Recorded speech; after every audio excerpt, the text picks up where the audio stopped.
Hello friends, চলে এসেছি নতুন একটা ভিডিও নিয়ে। আজকে আমার দুপুরের খাবারে আছে আলু ভাজা। শুধু এটা আলু ভাজা নয়, আলু ভাজাটাকে আমি একটু কারুকার্য করে সাজিয়ে নিয়েছি। সেটা হচ্ছে আলু ভাজার মধ্যে পেঁয়াজ আছে, টমেটো আছে, আর দুটো ডিম ফাটিয়ে আমি ওটাকে দিয়ে দিয়েছি।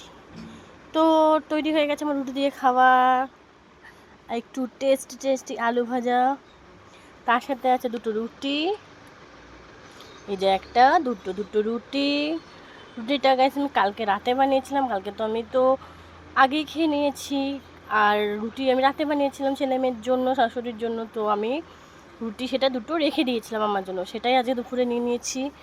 আর আছে শসা, গাজর, টমেটো, আর তার সাথে একটা জিনিস আমি আজকে বানিয়েছি, সেটা হচ্ছে টক দই, কলা আর চিয়া সিডস দিয়ে এই একটা ফ্রুট স্যালাড বলা যায় না, দই কলা বলতে পারো, বানিয়ে নিয়েছি।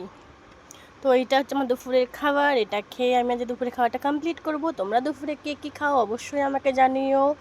আর ডায়েট করার সময় তোমরা কে কী খাও অবশ্যই আমাকে জানিও।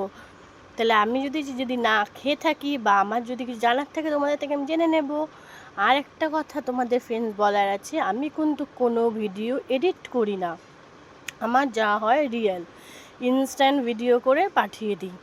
আমি কোনো এডিট করি না। আমি মনে করি এডিট করে সাজিয়ে গুছিয়ে দেওয়ার থেকে আমি যা, আমাকে তোমরা সেভাবেই চেনো।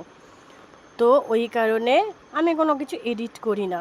তো ওই জন্য দেখতে পাও আমার ভিডিওতে কেউ কখনো কাশছে, কেউ হাসছে। তো তার জন্য সরি, বাট আমি সরি নই অতটা। ঠিক আছে, তো আজকের মতো চলো টাটা। আর ভালো লাগলে কি করবে তোমরা তো জানোই, আমি আর বললাম না। তো টাটা।